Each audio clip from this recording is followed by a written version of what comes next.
안녕하세요. 성우 이조안입니다. 전 말이죠. 오늘 식구들과 다 같이 모여서 김장을 했어요. 모두 성인이 되어서 다 따로 흩어져 살고 있지만 그래도 가족이 모이는 날이 되면 마음이 늘 든든하답니다. 하지만 이런 가족끼리도 말 한마디 행동 하나에 상처가 참 깊게 남을 때가 있죠. 오늘 사연은요. 들으시면 마음이 살짝 저릿해지는 가족의 이야기예요. 그렇다고 또 완전히 등을 돌릴 수도 없는 게 부모 마음이고 자식 마음이잖아요. 여러분이라면 이 사연 속 어머니 어떻게 하셨을 것 같아요? 들으시면서 댓글로 마음도 나눠주시면 감사하겠습니다. 진이야, 내가 반찬을 좀 해서 집에 가져다 줄까 하는데 언제가 편하니? 너희들 편할 때 갈게. 아니요, 어머니. 안 오셔도 돼요. 저희가 요즘 좀 바빠서요. 아무리 바빠도 밥은 먹어야지. 나도 너희 바쁜 거 알아. 시간 많이 뺏으려는 거 아니고 정말 반찬만 주고 올게. 어머니, 집까지 오시는 건 좀 그래요. 그게 저희 집이 너무 좁잖아요. 아휴, 괜찮아. 그게 뭐 대수니? 그냥 잠깐 들어갔다가 금방 나갈게. 어머니 오신다고 하면 청소도 해야 하고 번거로워서 그래요. 반찬은 나중에 저희가 어머니 댁에 들려서 챙겨갈 테니까 오지 마세요. 아들 며느리에게 신혼집을 해주고도 저는 그 집에 한 번도 들어가 본 적이 없었습니다. 집이 너무 좁아서 불편하다며 며느리가 오지 말라고 하더라고요. 아들 역시 며느리와 뜻이 같았죠. 덕분에 저는 집을 해주고도 집 구경 한번 해보지 못했습니다. 그러다 어느 날 기다리다 못해 아들 집에 찾아가게 되었죠. 아들이 좋아하는 열무김치를 담갔는데 그냥 문 앞에 살짝 놓고 오려고 했어요. 어차피 낮에는 애들이 없으니까 들키지 않게 놓고 오면 되겠다 싶었죠. 그렇게 아들 집 앞에 김치를 두고 서둘러 돌아 나오려는데 거기서 우연히 아는 사람을 만나게 된 겁니다. 어머, 거기 경우 엄마 아니야? 어? 진수 엄마?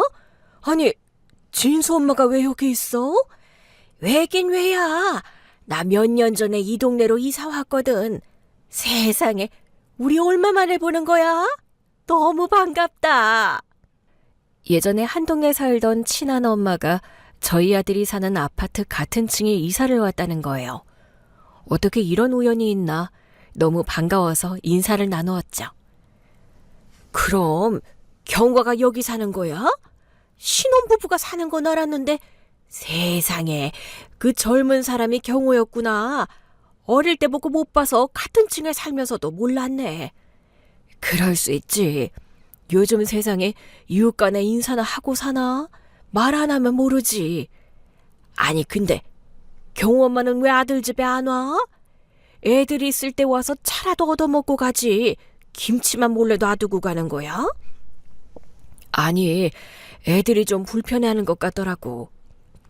아무래도 여기 집이 너무 좁으니까 괜히 어른 불러놓고 대접할 자리가 없어서 그런가 봐. 아유, 아무리 집이 좁아도 사람 하나 들어올 공간이 없나? 자기 며느리 친정 식구들은 거의 매주 오던데? 뭐? 대충 얼버무리고 자리를 떠나려는데 그 지인이 저한테 놀라운 말을 해주는 거예요. 아들 집에 며느리 친정 식구들이 다녀갔다는 얘기였죠.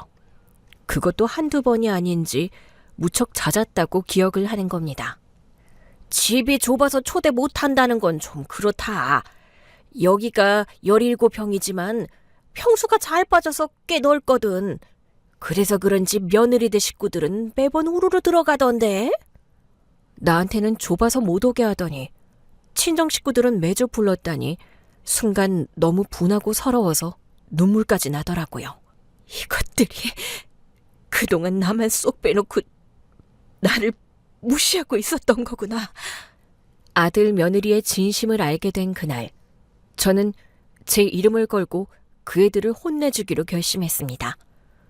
더 이상 바보처럼 당하지 않고 지들이 뭘 잘못했는지 똑똑히 알고 뼈저리게 느끼게 해주기로 했죠.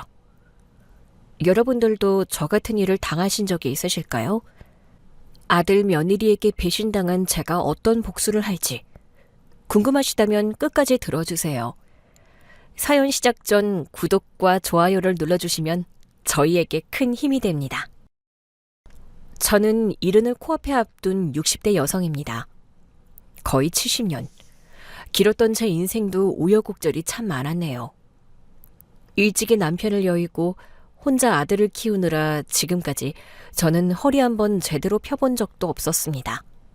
매일 새벽같이 일어나 시장에서 채소 장사를 하며 아들을 입히고 먹이며 쉴 새 없이 바쁜 생활을 이어갔거든요. 자식 돌보느라 제 몸 돌아볼 여력은 없었고 찬바람에 쓸린 손등은 겨울마다 갈라져서 피가 배어 나왔습니다. 그 손으로 채소를 손질하고 마늘을 깎느라 쓰라린 고통은 저에게 일상이었어요. 너무 고난하고 힘들었지만 그래도 저는 멈출 수가 없었습니다. 저에게는 아들 경호가 있었으니까요. 경호야, 너는 아무 걱정하지 말고 공부만 해. 엄마가 어떻게든 네 뒷바라지 할 테니까. 너는 공부만 열심히 하면 되는 거야. 알겠지? 하나뿐인 아들이 제게는 희망이자 버팀목이었습니다. 자식 하나 잘 기르면 내 인생도 꽃필 날이 있을 거라고. 어쩌면 그런 기대를 품었는지도 모르겠네요. 하지만 아들은 기대처럼 따라주지는 못했어요. 공부머리가 없는지 성적은 늘 제자리였고 대학도 겨우 3수 끝에 지방대에 들어갔거든요. 그 바람에 졸업도 늦어지고 취직도 늦어지고 30이 훌쩍 넘어서야 겨우 중소기업에 취직해서 자기 앞가림을 하기 시작했습니다. 엄마, 미안해. 못난 아들 때문에 평생 고생만 하고. 내가 일찍 성공해서 엄마 호강시켜줬어야 하는 건데. 아들이 미안해하며 말할 때마다 저는 손사래를 쳤습니다. 무슨 소리야. 너는 잘하고 있는데. 엄마는 경훈이가 착하고 건강하게 자라준 걸로 충분해. 그래도 엄마가 고생하는 걸 내가 다 봤는데. 그래도 걱정하지 마, 엄마. 나 이제 돈 버니까 내가 엄마 많이 도와줄게. 나 첫 월급 타면 우리 외식하러 가자. 그래도 아들은 착하고 순했습니다. 저는 그런 아들이 건강하고 착하게 자라준 것만으로도 고마웠어요. 대단한 호강을 시켜주는 걸 바란 것도 아니고 엄마 고생을 알아주고 고마워하는 것만으로도 다행이라 생각했죠. 그런 아들이 얼른 사회의 자리를 잡아서 잘 살기만을 바랐습니다. 돈도 좀 모으고 결혼도 하고 자식들 낳아 남들처럼 평범하고 행복하게 살았으면 했죠. 네 월급은 저축해야지.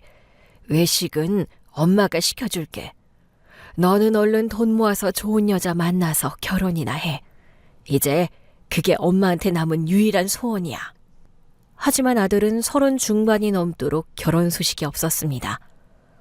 아들 주변 친구들은 다 결혼해서 벌써 애까지 낳고 사는데 우리 아들만 내내 혼자였어요. 이러다 나까지 죽고 나면 우리 아들이 혼자 될까봐 그게 늘 저의 걱정이었죠.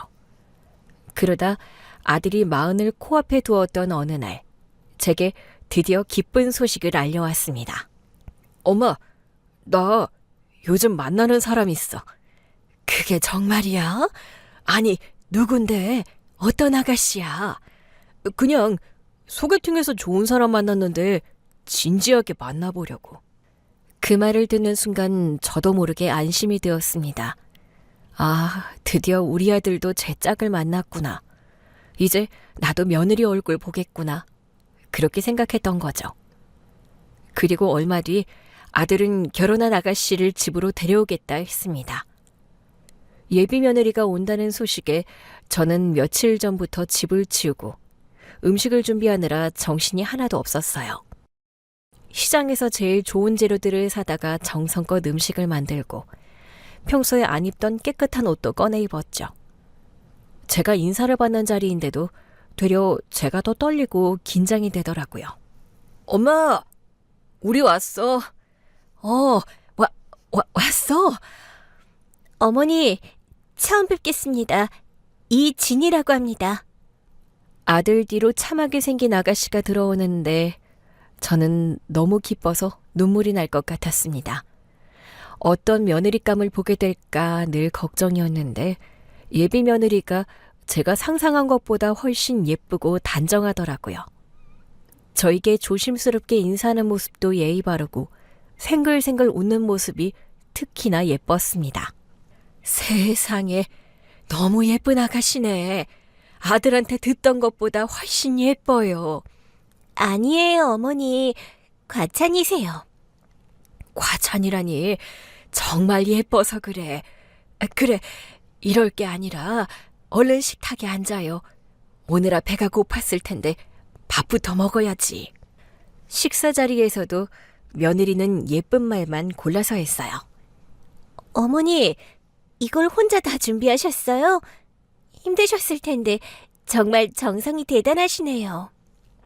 별것도 아닌걸. 그나저나 입에 맞을지 모르겠네. 정말 맛있어요. 저희 친정엄마보다 요리 더 잘하시는 것 같아요. 결혼하면 어머니한테 요리 배워야겠어요. 며느리가 제 음식을 먹고 그렇게 말해주는데 며칠간 고생한 피로가 싹 가시는 기분이었습니다. 얼마나 예쁘게 말을 잘하는지 저는 그날 첫눈에 며느리에게 완전히 넘어가고 말았어요. 며느리가 이렇게 싹싹하고 착한 걸 보니 우리 아들이 복받았구나 싶었죠. 경호야, 진이가 정말 좋은 사람 같더라. 엄마 마음에 썩 들어. 그치? 나도 이런 사람은 처음이야. 엄마, 나 이번에는 진짜 결혼하고 싶어. 그래, 해야지. 이번 기회 놓치면 다시는 없을 거야. 다행히 두 사람의 결혼에 걸림돌은 없었고 아이들은 본격적으로 결혼 준비에 들어갔어요. 그렇게나 바라던 결혼이 코앞이라니 저는 매일이 설레었습니다. 그런데 문제는 그 다음이었습니다. 엄마, 있잖아. 우리 신혼집 구하는 거 좀 도와줄 수 있어? 아들이 집 구하는 걸 도와달라고 조심스럽게 말을 꺼냈습니다. 사실 저도 이미 각오하고 있었죠. 요즘 젊은 사람들 힘으로만 시작하는 게 얼마나 힘든지는 저도 알거든요. 그리고 아들 부모이다 보니 오래전부터 아들의 결혼 준비를 위해 노력을 해왔었습니다. 그래서 저는 아들에게 흔쾌히 얘기했어요. 그래, 안 그래도 엄마가 도와주려고 했어. 엄마 여윳돈 좀 있으니까 경기도 쪽에 괜찮은 아파트 알아볼게. 한 30평대 아파트 정도는 할 수 있을 거야. 정말? 정말 고마워, 엄마. 아들은 제 말에 기뻐했습니다. 하지만 며칠 뒤 아들은 어두운 표정으로 다시 제게 얘기를 꺼냈어요. 엄마, 근데 있잖아. 경기도 말고 서울은 안 될까? 뭐? 왜? 경기도가 싫어? 진이가 그러디? 아니, 진이가 꼭 그랬다는 게 아니라 우리가 얘기를 해보니까 경기도가 좀 애매하더라고. 아들은 경기도가 싫은 내색이었습니다. 우리 둘 다 서울에서 회사 다니는데 경기도에 살면 매일 한두 시간씩 왔다 갔다 해야 하잖아. 안 그래도 일하느라 힘든데 출퇴근까지 고생하면 너무 힘들 것 같아서. 서울이나 경기도나 매한가지지. 다들 그렇게 사는데 왜? 그래도 웬만하면 서울이었으면 좋겠는데. 서울에 집을 바라는 듯한 아들의 말에 저는 말문이 턱 막혔습니다. 서울 집값이 얼만데 저러나 싶었죠. 엄마 형편에는 경기도 30평대 알아본 것만으로 벅찬데 영 안 되겠어? 평수는 좁아져도 되니까 서울로 어떻게 안 될까? 서울 집값이 너무 비싼데. 그리고 어차피 서울 아파트는 사면 무조건 오른다 그러잖아. 나중에 돈 더 받고 팔 수 있을지도 모르고 투자로도 서울이 낫지. 안 그래? 아무튼 엄마, 이왕 도와주는 김에 좀 더 도와주라. 나도 도와주고 싶지. 근데 서울 아파트 값이 좀처럼이어야지. 좁아도 된다니까. 어차피 우리 둘이 사는데 좀 좁으면 어때? 엄마, 아들 장가 안 보낼 거야? 이게 내 마지막 부탁이야. 제발 들어줘. 아들의 눈빛이 너무 간절하다 보니 그런 아들을 바라보는 제 심정도 착잡했죠. 마흔을 코앞에 두고 겨우 결혼을 하는데 신혼집 하나 제대로 못 해주면 제가 얼마나 미안하겠어요. 하지만 서울에 아파트를 구하는 건 쉽지 않은 일이었습니다. 제가 가진 돈으로는 경기도 30평대 아파트가 최선이었는데 아무리 평수를 줄여도 서울에 아파트를 얻으려면 돈이 더 필요하더라고요. 저기 사장님, 제 예산이 이 정도 있는데 서울에 아파트 구할 수 있을까요? 저희 아들 신혼집 하려고요. 에이, 그 돈으로는 뭐 구해요? 어디 빌라면 모를까? 서울에서 그 돈으로 아파트를요? 평수가 작아도 되니까 어떻게 안 될까요? 아파트 평수가 작아봐야지. 아파트는 힘들어요. 부동산을 여러 군데 돌아다녀봐도 다들 비슷한 얘기만 하더라고요. 그러다 어렵게 17평대 아파트를 보게 되었는데 그 아파트를 사려면 돈이 더 필요했습니다. 제 노후자금까지 건드려야 했죠. 원래는 아들 결혼시키면 일을 접으려고 그랬거든요. 아직은 괜찮지만 몸이 언제까지 버텨줄지 모르니까요. 그래서 그 노후자금은 저의 유일한 보험이었는데 그러다 보니 그 돈을 건드는 게 고민이 되더라고요. 같이 일하는 시장 지인들도 다 저를 말렸습니다. 경자야, 너 미쳤니? 무슨 노후자금까지 털어. 그러다 너 나중에 아프기라도 하면 어쩌려고. 에이, 나 잘 안 아픈 거 알잖아. 그리고 뭐 몇 년 더 일하면 되겠지. 아이고, 경자야. 너 언제까지 그렇게 자식한테 퍼주기만 할 거야. 걔들도 맞벌이 한다며. 다 큰 성인들이 직장 다니면 지들 벌어서 지들 알아서 사는 거지. 부모가 다 해주면 애들 버릇만 나빠져. 아니야. 우리 애들은 그런 애들이 아니야. 아니긴? 지 엄마 사정 뻔히 알면서 무리해서 서울에 집 해달라는 게 그런 애들이 아니야? 머리로는 그 말을 이해했지만 막상 제 아들 일이 되다 보니 외면하는 게 잘 되지 않더라고요. 노총각 아들 결혼시키겠다면서 신혼집 하나 제대로 못 해주는 것도 미안하고 아들 며느리가 힘들게 고생하는 걸 바라지도 않았으니까요. 그래서 결국 저는 결정을 내렸습니다. 제 노후자금을 털어 서울 17평 아파트를 해주기로 말이죠. 잔금을 치르는 날까지 이게 옳은 선택인가 싶어 손이 떨렸지만 좋아라 하는 아들 며느리를 보니 금세 마음이 풀렸습니다. 엄마, 정말 고마워. 이 은혜는 내가 평생 잊지 않을게. 우리 열심히 잘 살아서 나중에 꼭 보답할게, 엄마. 며느리도 눈물을 글썽이며 말했습니다. 어머니, 정말 감사해요. 어머님 덕분에 저희가 힘들지 않게 신혼을 시작할 수 있는 것 같아요. 요즘 젊은 사람들 힘든 거 뻔히 아는데 부모가 도와줘야지. 그래도 집이 작아서 좀 그렇네. 아니에요. 저희는 이 정도도 감지덕지인데요. 저희 힘으로 구하려면 월세도 못 얻었을 거예요. 어머니, 저 앞으로 어머니한테 정말 잘할게요. 아이고, 집 해줬다고 벌써 아부하는 거야? 아부라뇨. 저 정말 어머님이 좋아서 그러는 건데. 저희 어머니 은혜 절대 잊지 않을게요. 그 말을 듣는 순간 쓰라렸던 제 마음이 눅 녹듯 사라졌어요. 아, 이래서 부모들이 자식 위해 헌신하는구나. 이 기쁨 때문이구나. 저는 역시 무리를 하기를 잘했다 생각했습니다. 그렇게 신혼집 문제가 해결되고 아이들은 무리 없이 결혼식을 올릴 수 있었습니다. 저도 이제 아이들이 잘 살기만을 바랐죠. 그런데 결혼식을 올리고 한 달이 지났는데도 애들이 집에 와보라는 얘기를 안 하더라고요. 엄마, 전화했었네? 무슨 일이야? 무슨 일은 아니고 그냥 너희들 잘 지내나 해서 연락해봤지. 아들 장가 보내놓고 걱정돼서 연락한 거야? 다 큰 어른들이 못 지낼 이유는 또 뭐 있어? 그냥 신혼여행 다녀와서 보고 그 뒤로 못 봤잖아. 우리가 바빠서 그랬어. 회사 일이 너무 정신이 없거든. 그래, 많이들 바쁘니? 그렇지 뭐. 결혼식 준비한다, 신혼여행 다녀온다. 이리저리 일을 미뤘으니까 아마 한동안 바쁠 거야. 그래, 그렇구나. 미안하다. 엄마가 그런 것도 모르고 괜히 연락을 했네. 근데 무슨 일인데? 뭐 일 있으세요? 아니, 무슨 일은 아니고 그냥 너희들 어찌 사나 궁금해서. 너희들 집에도 한번 가봐야 할 텐데 말이야.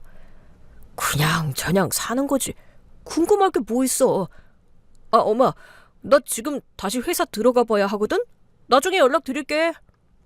아들이 결혼을 하고서는 통화 한번 하는 것도 쉽지 않았습니다. 하지만 이해하려고 했죠. 요즘 세상에 둘이서 얼마나 힘들까 싶어서. 저는 여전히 아들 며느리가 걱정이었습니다. 밥은 제대로 챙겨 먹고 사는지. 맞벌이 하느라 힘들 텐데 반찬이라도 해서 갖다 주면 좋겠다 싶었죠. 시장에서 장사하다 보면 싱싱한 채소도 남고 제철 과일도 싸게 구할 수 있었거든요. 그래서 저는 며칠 뒤 아들에게 다시 전화를 걸었습니다. 경호야, 엄마가 반찬 좀 했는데 저녁에 갖다 줄게. 괜찮지? 반찬을 해서 들고 가겠다고 연락을 했는데 전화를 받은 아들 목소리가 좀 이상했어요. 뭐? 반찬? 엄마, 잠깐만 있어봐. 옆에 며느리가 같이 있었는지 전화 너머로 며느리 목소리가 들렸습니다. 오랜만에 들리는 목소리에 저는 내심 반가웠죠.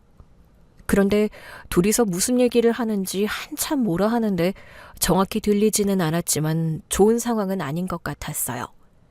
아니나 다를까 다시 전화를 받은 아들이 난감해하며 말을 하더라고요. 엄마, 저 미안한데 오늘은 좀 그럴 것 같네. 무슨 말이야? 오늘은 안 된다고?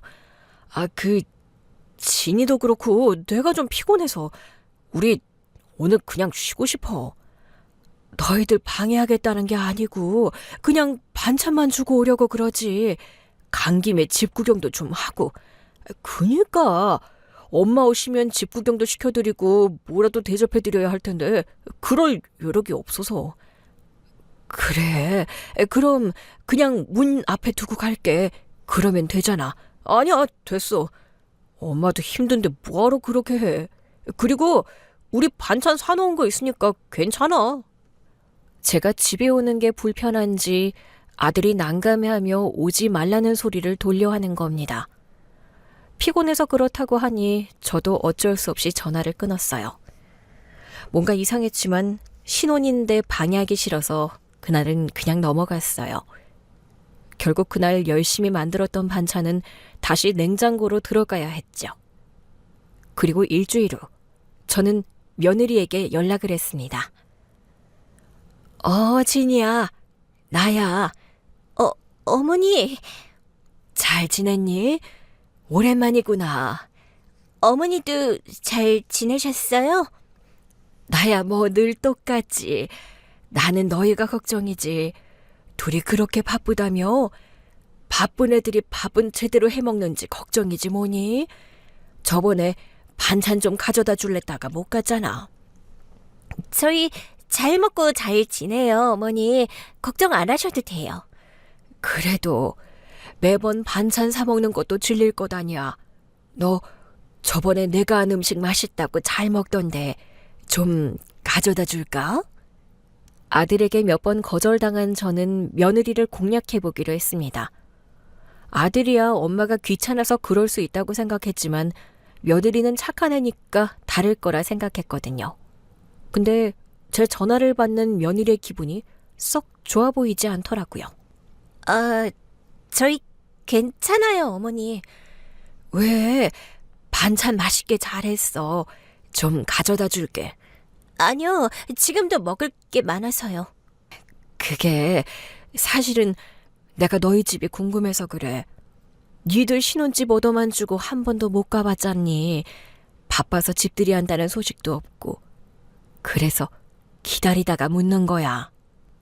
반찬 핑계가 통하지 않는 걸 보고 저는 결국 솔직하게 얘기를 했습니다. 집에 한번 가보고 싶다고 말이에요. 솔직히 제가 얻어준 신혼집인데 애들이 어떻게 사는지 한번 구경은 해봐야 하는 것 아니겠어요? 저는 그걸 당연하게 생각했는데 돌아온 며느리의 대답이 가관이었습니다. 어머니, 죄송한데요. 저희 집이 너무 좁아서 어머니 모시기가 좀 그래요. 어? 그게 무슨 말이야? 집이 좁다고? 여기 아파트 17평이잖아요. 소형 평수 아파트에 공간이 뭐 얼마나 있겠어요? 방은 꼴랑 2개, 거실도 좁아서요. 아, 집이 너무 작니? 전에는 괜찮다고 그러더니.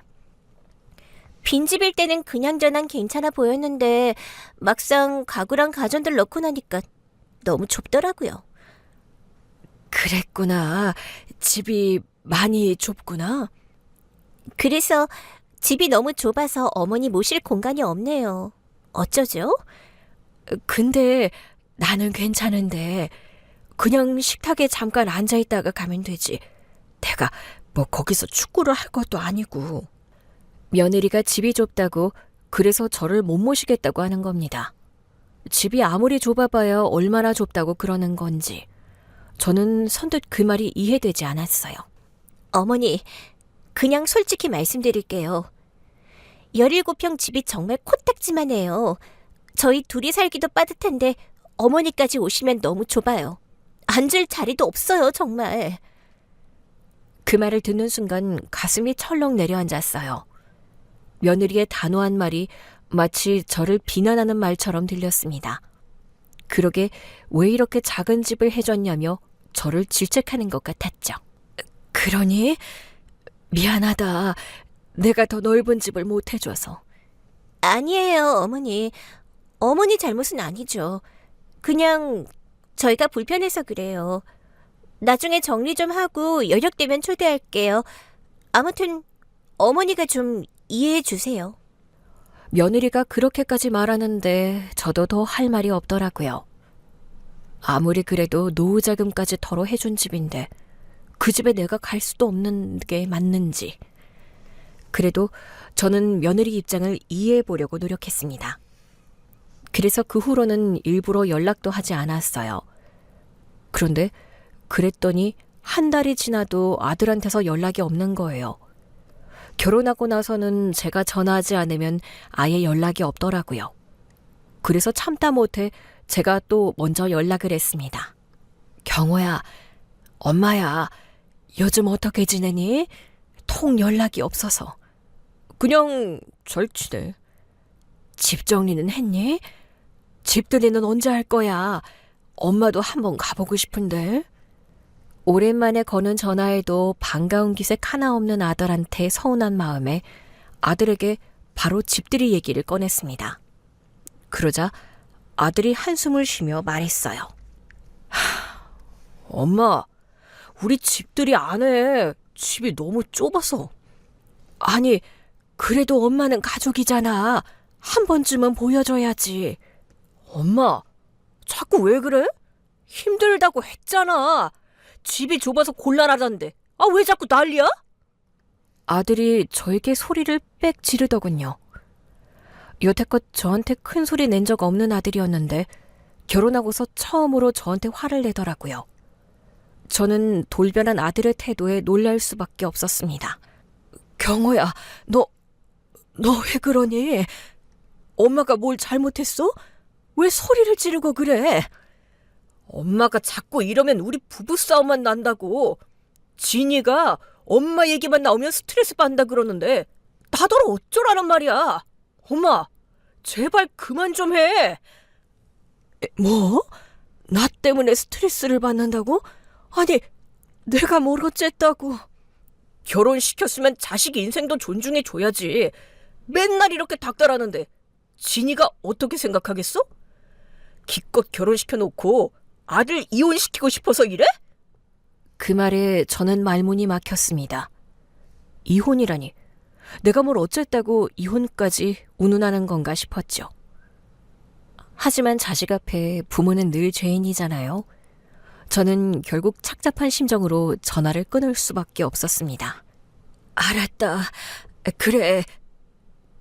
엄마가 잘못했어. 미안하다. 전화를 끊고 저는 눈물을 훔쳐야 했습니다. 내가 가끔 연락하는 게 아들의 이혼까지 부추기는 일인가요? 시집살이 시키는 것도 아니고 전화도 하지 못한다는 건지. 내가 왜 이런 취급을 받아야 하나 속상했지만 그래도 저는 며느리를 탓하고 싶지 않았습니다. 아직 신혼이니 내가 부담스러워서 그러는 거라 생각하며 제 스스로를 위안했죠. 하지만 정말 충격적인 일은 그 후에 벌어졌어요. 제가 아들 집에 가게 된 것은 순전히 우연이었습니다. 그날따라 열무가 아주 싱싱했고 그래서 아들이 좋아하는 열무김치를 담갔는데 가져가라고 말을 해도 통 오지를 않더라고요. 또 제가 가져다 주겠다고 하면 싫어할까봐 묵묵히 기다렸는데도 소식이 없더라고요. 그러는 사이에 김치는 자꾸 익어가지 이러다 주지도 못하고 버릴까 싶어서 결국 아들 집에 찾아가게 되었죠. 미리 연락하면 또 거절당할까봐 전화는 안 하고 그냥 문 앞에 살짝 놓고 오려고 했어요. 어차피 낮에는 애들이 회사에 있을 테니까 현관에 놓고 아들한테 나중에 연락만 주면 되겠다 싶었죠. 그런데 그렇게 찾아간 아들 아파트에서 옛날 지인을 만나게 된 거예요. 어머, 경호 엄마 아니야? 진수 엄마? 진수 엄마가 왜 여기 있어?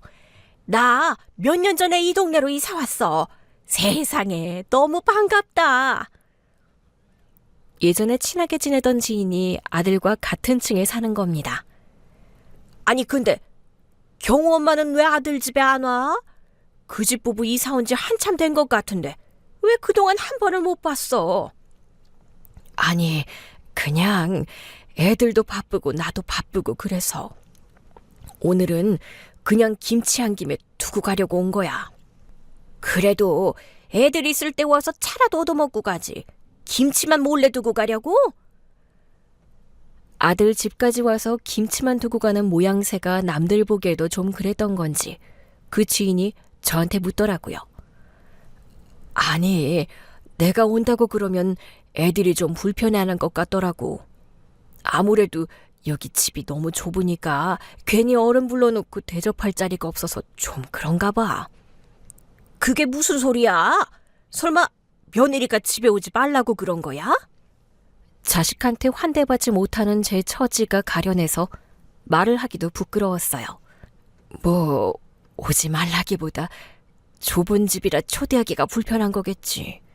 아유, 아무리 집이 좁아도 사람 하나 들어올 공간이 없나? 그러고 보니까 자기 며느리 친정 식구들은 거의 매주 오던데? 뭐? 그런데 그 지인이 저한테 놀라운 말을 하는 겁니다. 아들 집에 며느리 친정 식구들이 다녀갔다는 얘기였죠. 엊그제도 잔치를 하는지 집들이를 하는지 밤늦게까지 시끄러웠어. 매번 가족들 불러서 그러길래 화목한 가정인가 보다 했더니 친정 식구들만 초대하고 시어머니는 쏙 뺀 거야? 지인이 그 얘기를 해주는데 순간 너무 부끄럽고 창피해서 얼굴이 붉게 달아올랐습니다. 내가 잘못한 것도 없는데 며느리에게 그런 취급을 당했다는 걸 남들 보이기가 창피하더라고요. 내가 모르는 사이 며느리 친정 식구들이 그렇게 자주 다녀갔다니. 저는 알지 못했던 사실에 뒤통수를 얻어맞은 기분이었습니다. 아, 그랬어. 사돈네가 다녀가셨구나. 집이 좁아서 초대 못한다는 건 좀 그렇다. 여기가 17평이지만 평수가 잘 빠져서 꽤 넓거든. 그래서 그런지 며느리네 식구들은 매번 우르르 들어가던데. 그래. 저는 할 말을 잃었습니다. 더 이상 며느리를 감싸지도 못하겠고 무슨 말을 해야 할지 모르겠더라고요. 아유, 요즘 젊은 사람들 시댁에 너무한다 그러더니 자기도 벌써 며느리한테 잡혀 사는 거야? 요즘에는 시집살이가 아니라 며느리살이라 그러더니 경호 엄마도 별 수 없나 봐. 지인이 저를 안쓰러운 표정으로 바라보았습니다. 아들 장가 보내놓고 며느리에게 팽당한 제가 불쌍하게 여겨졌겠죠. 그 시선이 얼마나 낯뜨거웠는지 저는 차마 더 얘기를 듣지 못하고 도망치듯 아파트를 빠져나와야 했습니다. 그렇게 다시 김치를 들고 집으로 돌아가는 길, 저는 충격과 분노에 몸이 떨렸습니다. 나한테는 좁아서 못 오게 하더니 친정 식구들은 매주 불렀다니 너무 분하고 서러워서 눈물까지 나더라고요. 이것들이 그동안 나만 쏙 빼놓고 나를 무시하고 있었던 거구나. 어떻게 나를 이렇게 무시할 수 있을까요? 저는 충격에 뜬 눈으로 밤을 지새고 다음날 시장에 멍하니 앉아 있었습니다. 며느리에게도 무시당하는데 이러고 살아서 뭐하나 별 생각이 다 들었죠. 그런데 그때 같이 장사하는 지인이 저한테 핸드폰을 들이밀면서 뭘 보여주더라고요. 경자야, 이거 니네 며느리 아니냐? 뭐가? 누가? 이거 말이야. 지인이 보여준 건 며느리의 SNS였습니다. 이게 뭐야? 우리 며느리 맞는데 어떻게 찾은 거야? 내가 찾은 게 아니고 우리 딸이 어쩌다 너희 며느리 SNS를 보게 됐나 봐. 우리 딸이 나랑 같이 경호 결혼식에 갔었잖아. 그래서 딱 알아보더라고. 그런데 이게 왜? 아니, 내가 입 다물고 그냥 있을까 하다가 너 표정 보니 뭔 일이 있지 싶어서 말해주는 거야. 너네 며느리 아무래도 너무한다 싶어서. 아들 결혼식에 함께 왔던 지인의 딸이 우연히 저희 며느리의 SNS를 보게 되었던 겁니다. 그런데 거기에 의미심장한 글들이 올라와 있었다고 하더라고요. 시가 간섭 없이 사는 게 똑똑한 며느리의 삶?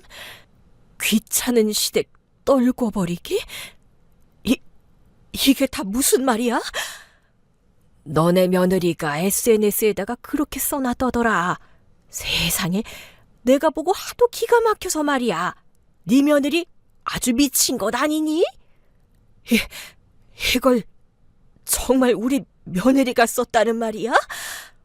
믿고 싶지 않았지만 그건 제 며느리가 쓴 글이 맞는 것 같았습니다. 애초에 프로필 사진이 아들 며느리의 웨딩 사진이었거든요. 근데 적혀있는 글이 가관이더라고요. 시어머니 기강은 초반에 잡아야 하는 거라며 초반에 선을 잘 그어야 한다는 글이 적혀 있었습니다. 진짜 너무한다. 시댁에 받을 건 다 받아놓고 이제 와서 시어머니 무시하겠다고? 그러게, 내가 애들 버릇 잘못 든다고 너무 퍼주지 말랬잖아. 심지어 그 글 밑으로는 자기 친정 식구들과 집들이 한 사진들을 올려놨더라고요. 친정 식구들과 즐거운 집들이, 몇 번째 집들이일지 모를 집들이 사진들이 잔뜩 찍혀 있는데 다들 참 즐거워 보였습니다. 제 아들도 거기서 방긋방긋 잘만 웃고 있더라고요. 사진을 보니 내가 못 들어갈 만큼 집이 좁아 보이지도 않는데 그제서야 저는 제가 얼마나 무시를 당했는지 알 수 있었습니다. 이것들이 사람을 뭘로 보고 감히... 그렇게 아들 며느리의 진심을 알게 된 그날, 저는 제 이름을 걸고 복수를 결심했습니다. 그리고 그때 저는 중요한 사실을 떠올렸습니다. 그 아파트 명의가 아직 제 이름이었다는 것을요. 사실 처음에는 거기서 몇 년 살게 하다가 아들 부부가 자리 잡으면 그때 더 넓은 집으로 갈아탈 때 보태주려고 했거든요. 아이까지 낳으면 17평 집이 좁을 테니까요. 하지만 이제는 그럴 필요가 없어졌네요. 저는 곧바로 법무사 사무실을 찾아갔습니다. 어르신, 무슨 일로 오셨어요? 제가 아들한테 집을 무상으로 빌려줬는데요. 이걸 돌려받고 싶어서요. 아, 명의가 어르신 거면 당연히 돌려받으실 수 있습니다. 내용 증명 보내시면 돼요. 내용 증명이요? 그럼 얼마나 걸릴까요? 일단 내용 증명은 바로 작성해서 보내면 되고 등기로 도착하는데 하루 이틀 걸릴 겁니다. 그리고 법적으로는 통보하고 나서 합리적인 기간을 주면 됩니다. 보통 한 달 정도요. 별로 어렵지 않네요. 그럼 부탁드립니다. 지금 바로 해주세요. 그렇게 저는 법무사를 통해 아들 앞으로 내용 증명을 보냈습니다. 그동안 무상으로 사용하던 집을 비워달라는 내용이었죠.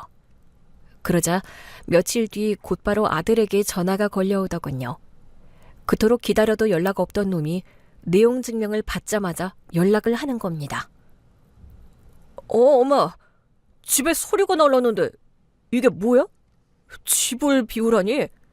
엄마, 이거 뭐 잘못된 거지? 그치? 아니, 똑바로 된 거야. 너희들 집 비워야겠다. 그게 무슨 소리야? 우리 쫓아내는 거야, 지금? 그래, 쫓아내는 거야. 이게 무슨 말도 안 되는 소리야. 잘 살고 있는 아들을 갑자기 왜 쫓아내는데? 왜 말이 안 되니? 그 집 아직 4명이인 거 잊었니? 내가 내 집에서 무상거주 세입자 쫓아내겠다는데 무슨 문제 있니? 제 말에 아들이 말문이 막힌 듯 했습니다. 세입자라고? 내가 왜 세입자야?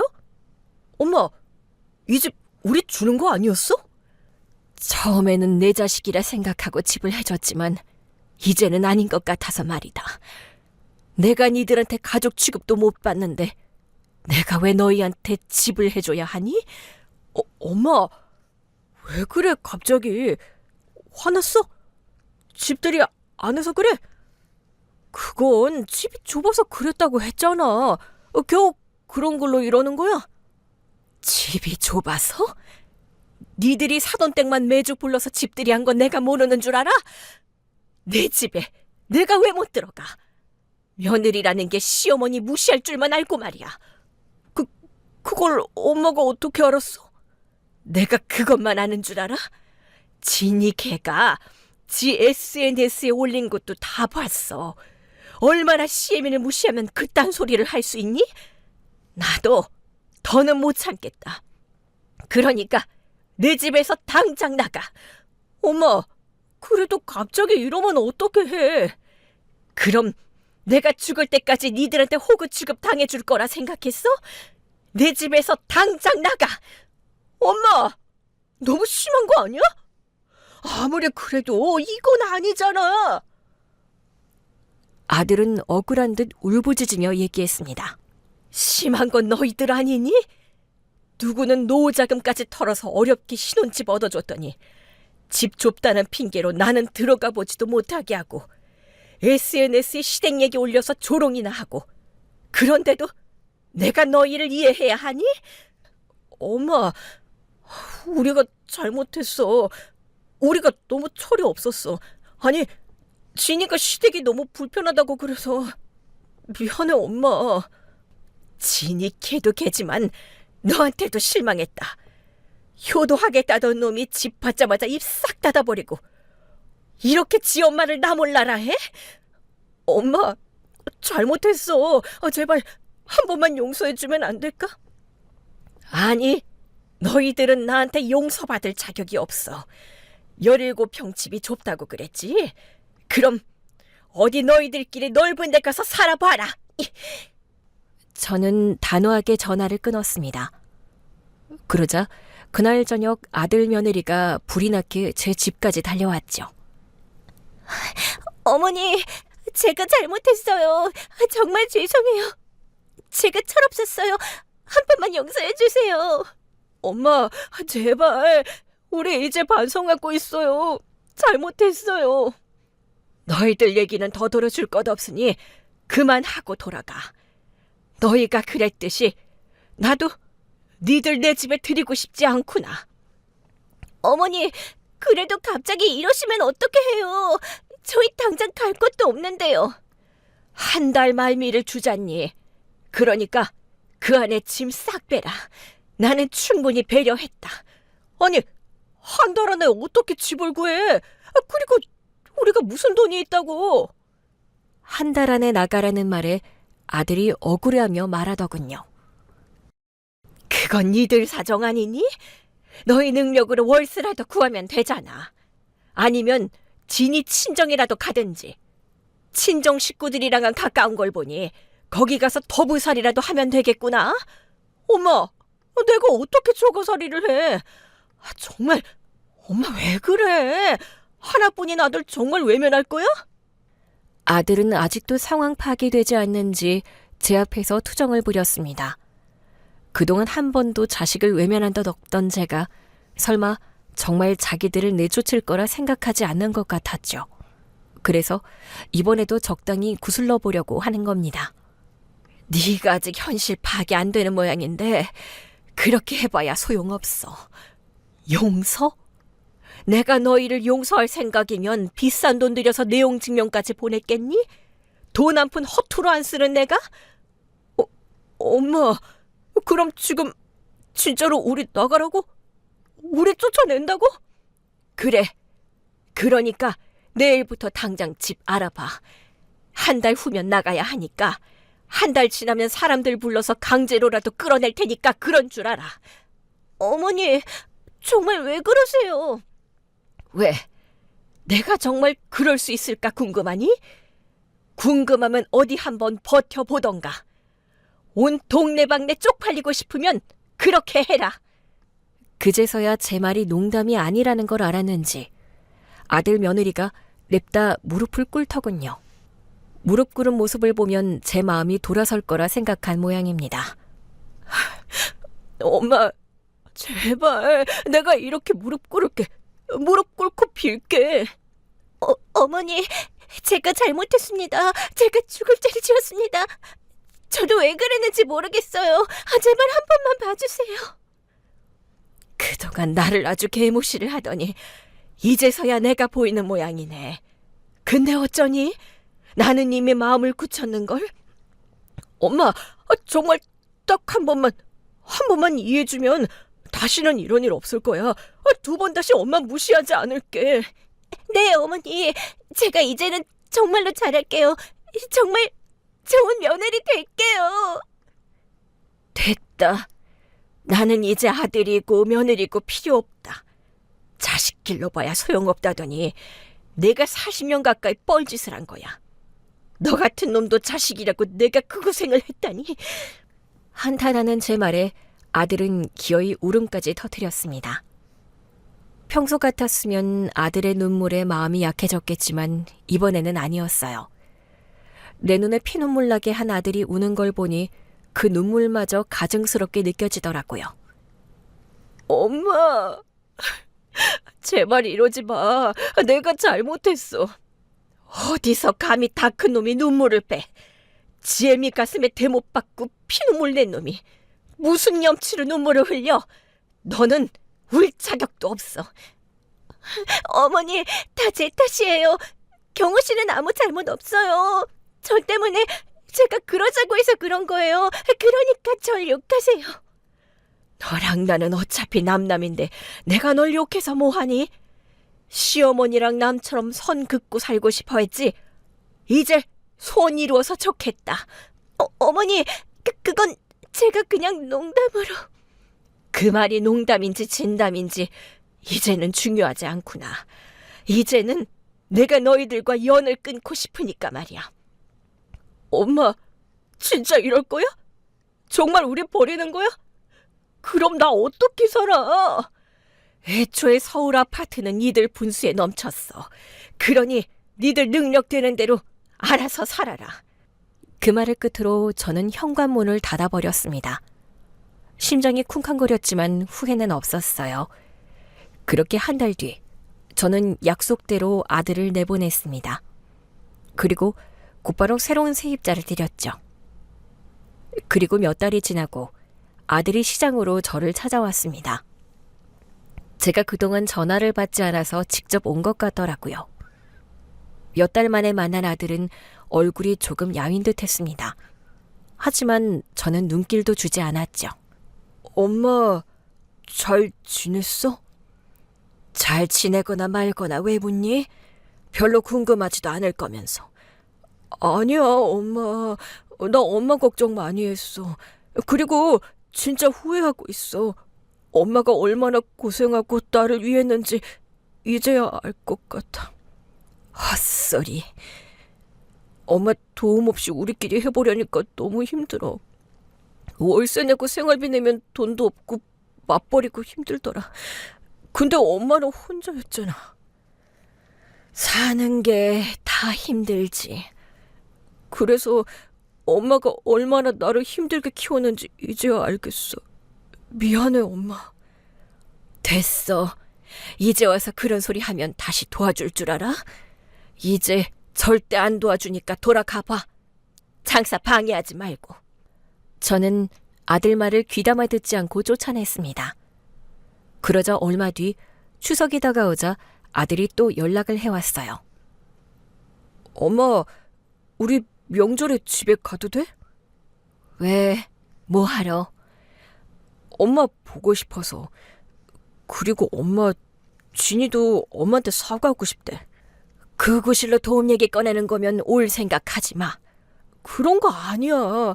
그냥 정말 엄마랑 명절 보내고 싶어서 그래. 글쎄, 나는 이제 니들 말 못 믿겠다. 오거나 말거나 니들 알아서 해. 퉁명스럽게 전화를 끊었지만 결국 아들은 명절날 저를 찾아왔습니다. 며느리가 양손 가득 음식들을 들고 왔더라고요. 어머니, 이것 좀 드셔보세요. 제가 어제 밤새 만든 거예요. 저는 대꾸하지 않았습니다. 그러자 아들 며느리는 조용히 들어와 손수 상을 차렸어요. 그렇게 불편하고 조용한 식사가 시작되었죠. 식사 내내 아들과 며느리가 제 안색을 살피는 듯 했어요. 이렇게 챙김을 받는 게 얼마만인지 멀어지고서야 부모 대접을 받나 싶었습니다. 그렇게 식사를 마무리할 즈음 며느리가 수저를 내려놓더니 말했습니다. 어머니, 저 그동안 정말 반성 많이 했어요. 어머니가 얼마나 힘들게 그 집을 마련해 주셨는지, 얼마나 감사한 건지 이제 알았어요. 이제야 알겠다고? 저희가 반지하에서 살아보니까 서울 아파트가 얼마나 귀한 건지 알겠더라고요. 죄송해요, 어머니. 엄마, 나 요즘 매일 후회해. 엄마가 노후자금까지 털어서 해주신 건데 나는 당연한 것처럼 받았어. 근데 이제 와서 우리들 능력으로만 살려니까 너무 힘든 거야. 반지하는 습하지, 좁지. 너희 능력으로는 그게 최선이야. 부모 도움 없이 사는 게 그런 거야. 이제 알겠니? 알아요, 어머니. 이제 뼈저리게 느껴요. 저희가 정말 잘못했어요. 너무 배웅망덕했어요. 저도 쉽게 마음을 열고 싶지는 않았지만 그 말에 진심이 느껴졌죠. 그리고 며느리는 품에서 봉투를 하나 꺼내 제게 건넸습니다. 이게 뭐니? 300만 원이에요. 이걸 왜 나를 줘? 그거 다 해봐야 어머니가 해주셨던 집 월세도 안 되겠지만 받아주세요. 됐다. 이제 와서 뭘. 제발 받아주세요. 저희가 할 수 있는 건 이것밖에 없어서 그래요. 엄마, 받아줘. 엄마한테 진 빚을 조금이라도 갚고 싶어서 그래. 저는 한참을 그 봉투를 내려다봤어요. 300만 원. 아들과 며느리가 악착같이 모았을 돈이겠죠. 그래, 이 돈은 너희 마음이라 생각하고 받으마. 엄마, 그럼 이제 우리 용서해 주는 거야? 용서는 무슨, 아직 한참 멀었어. 다만 너희가 조금 변했다는 건 인정하마. 그러니까 앞으로도 이렇게만 살아. 그럼 앞으로 우리가 잘할게. 네, 꼭 그렇게 할게요. 결국 저는 두 사람을 다시 보고 지내기로 했습니다. 저의 결정에 아이들은 한참을 울다가 돌아갔죠. 그리고 그날 밤 저는 며느리가 건넨 봉투를 열어봤어요. 가지런히 정리된 지폐들 사이에 쪽지가 하나 끼어 있었습니다. 어머니 사랑합니다. 평생 효도하겠습니다. 경호 진이 올림. 순간 저도 모르게 눈물이 흘렀습니다. 그동안 쌓였던 서운함과 배신감, 분노가 눈물과 함께 사라지는 듯 했죠. 어쩌면 제가 너무 쉽게 아이들을 용서하는지는 모르겠지만 저는 아이들에게 마지막으로 희망을 걸어보기로 했습니다. 뉘우치고 반성할 줄 안다는 희망. 거기에 제 노후를 걸기로 했죠. 하지만 걱정하지 마세요. 저도 이제 더 이상 아들에게 물질적인 도움을 줄 생각은 없거든요. 애들이 정신 차렸다고 하는 만큼 그저 옆에서 묵묵히 아이들이 열심히 사는 것을 지켜볼 생각입니다.